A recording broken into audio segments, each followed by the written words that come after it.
parler de la Wicca, à sa demande, sous l'angle anthropologique et rationnel.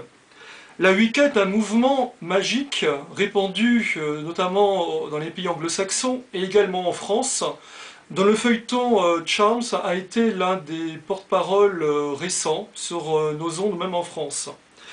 Il faut retenir quelques dates clés concernant ce mouvement.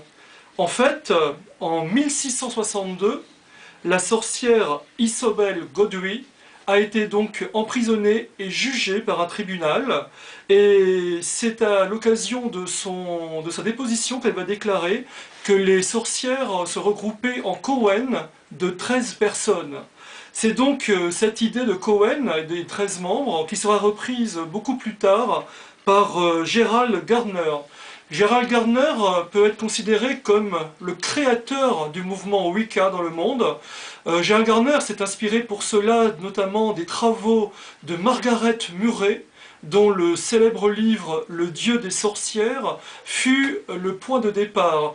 Margaret Murray, dans une théorie audacieuse, évoque l'existence d'une ancienne religion où était adorée la déesse. Une déesse qui était donc primordiale et préexistante au monde et qui était adorée par l'humanité préhistorique. C'est sa théorie. Bien entendu, depuis, les travaux scientifiques ont démontré également la faiblesse de cette théorie.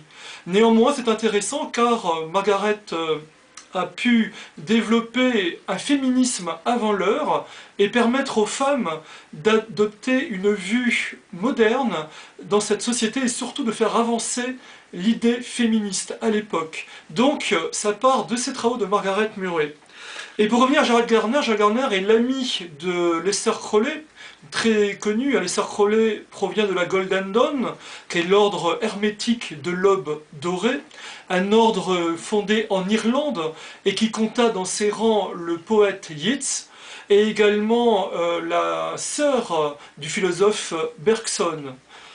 La Golden Dawn, c'est un ordre rosicrucien anglais basé sur des traditions magiques, des traditions qui reposent notamment sur la magie de John Dee et la magie énochéenne qu'il développa à l'époque sous Élisabeth Ière.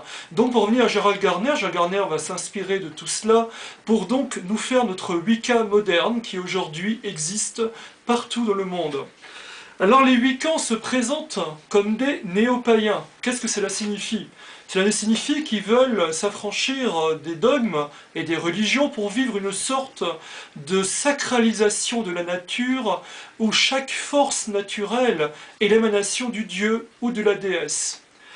Il faut également noter une date importante, 1899, où l'écrivain Charles Leland va écrire Aradia ou l'Évangile des sorcières. C'est soi-disant un récit initiatique que l'auteur va donc prendre en Italie auprès d'une descendante d'une dynastie soi-disant de sorcières, Maddalena.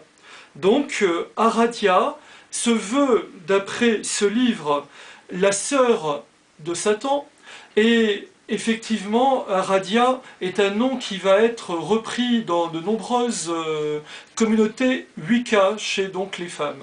Et il faut dire bien entendu que dans cette optique-là, le Satan que évoquait Leland n'a rien à voir avec celui de la théologie, notamment catholique.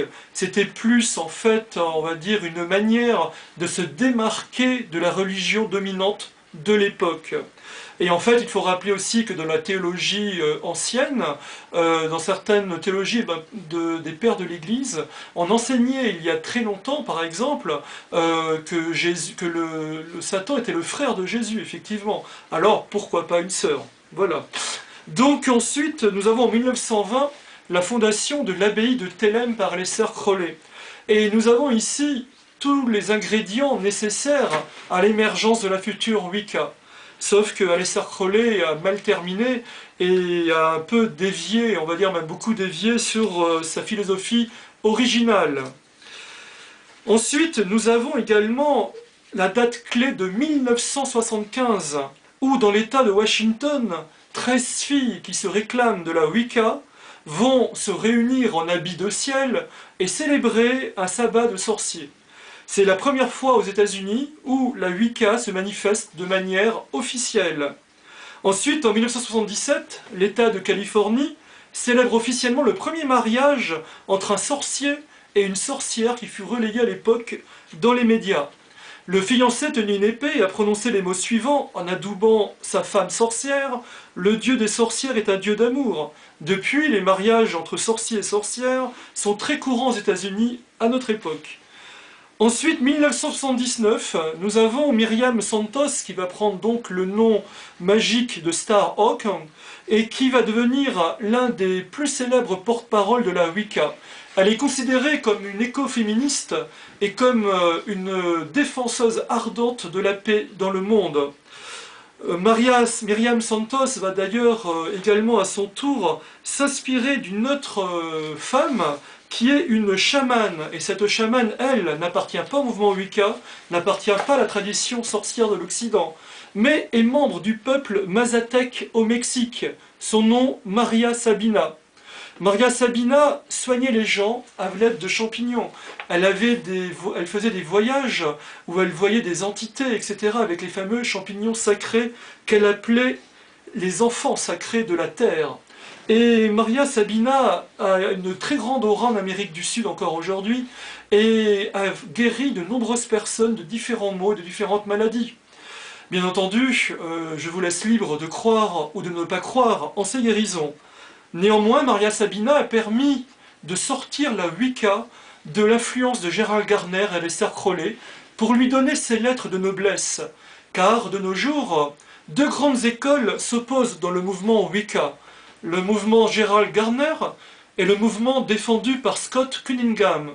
Scott Cunningham enseigne que la Wicca est une forme de magie blanche où il faut vivre en harmonie avec les éléments, où l'on célèbre les saisons, où l'on étudie les différentes herbes, l'herboristerie. Pour Scott Cunningham, la magie n'est plus ni moins que la connaissance ancienne des plantes, des astres, afin de pouvoir soigner les gens et pour pouvoir également vivre en harmonie avec le monde. C'est en fait une forme d'écologie où l'on sacralise le monde.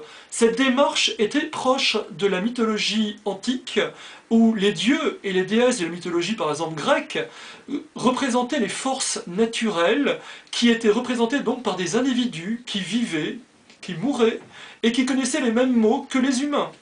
Donc Wicca se veut une sorte de retour vers cet ancien monde. Mais attention, le paganisme antique n'a rien à voir avec le mouvement Wicca, car si l'on se penche de près sur les traditions antiques, vous verrez très bien que les différences sont énormes.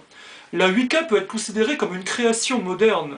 Il s'agit d'une nouvelle religion, entre guillemets, qui ne comporte pas de chef, où chaque Wiccan est libre de pratiquer comme il l'entend.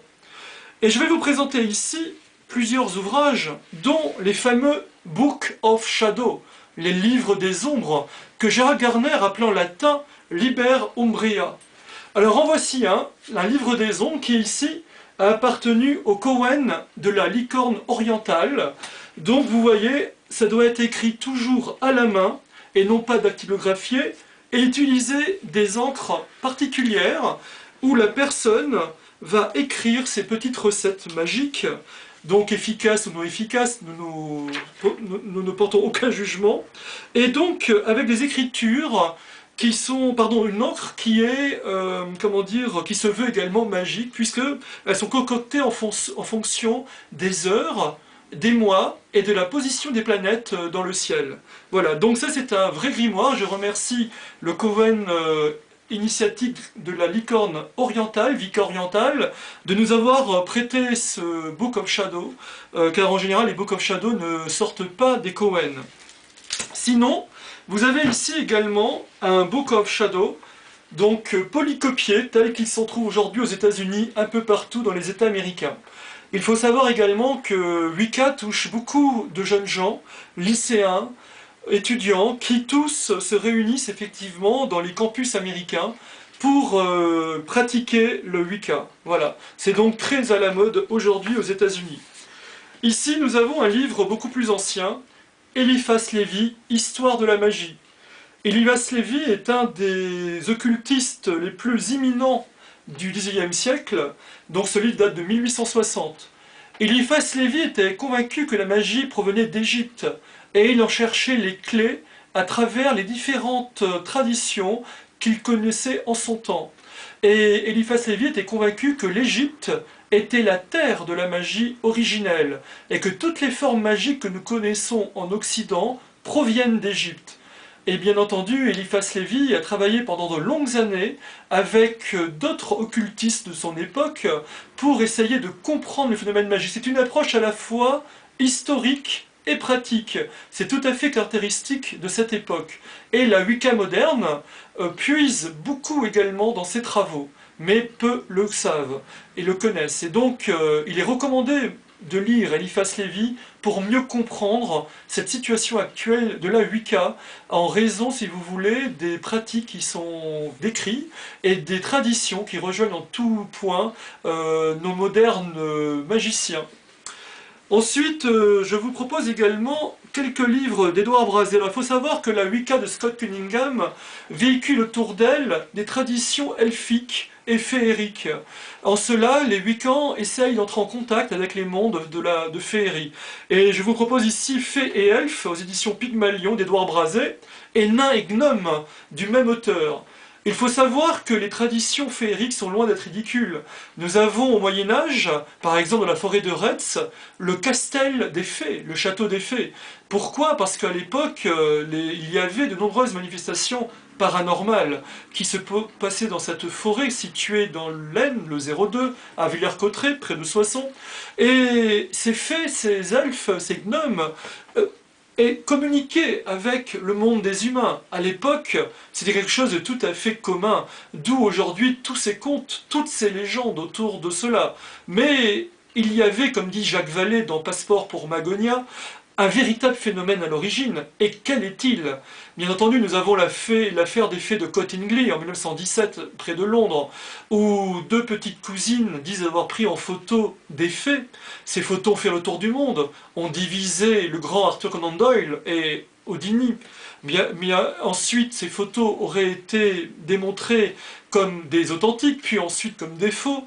Vous savez qu'un des témoins a dit que toute cette affaire avait été inventée, bien entendu, mais un autre témoin sur son lit de mort a déclaré que non, cette affaire était réelle. Alors, probablement, comme toutes ces affaires, nous avons au départ un phénomène très probablement paranormal, inconnu, et nos petits témoins ont, à partir de là, brodé une histoire. Mais à l'origine, il y a eu quelque chose. Et donc, le courant Wicca de Cunningham essaie également dans ses pratiques de retrouver ces anciennes traditions et pourquoi pas d'entrer en contact avec ces mondes parallèles de fées et des anges.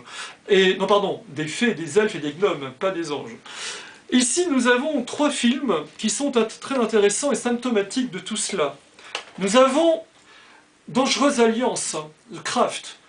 Craft en anglais veut dire le métier. Il est intéressant qu'en anglais ce terme veut dire à la fois pratiquer la magie, mais également, curieusement, ça adresse également à la franc-maçonnerie. Quand vous dites en Angleterre « je suis du craft », ça veut dire « je suis franc-maçon ». Donc c'est intéressant, c'est un terme anglais qui a une vocation double pour désigner en fait deux domaines totalement différents. Et ce DVD en fait est très intéressant. Il vous montre le parcours de 4 lycéennes aux États-Unis qui vont découvrir la magie. En fait, c'est la magie Wicca qui est décrite ici, et vous avez une lutte en fait entre le bien et le mal, avec une description d'authentiques rituels Wiccans. Ce film a fait le tour du monde et est possédé par de nombreuses personnes s'intéressant au domaine. Ensuite, Légende, le célèbre film de Ridley Scott, mettant en œuvre les mondes de féerie, où deux licornes gardent le paradis terrestre, le monde de féerie, et où un être maléfique va essayer de faire basculer le monde dans l'obscurité. Bien entendu, c'est ici un film extrêmement symbolique et qui est tout à fait de la lignée de Scott Cunningham au niveau des mondes de féerie et de la recherche des mondes de féerie. C'est très très intéressant.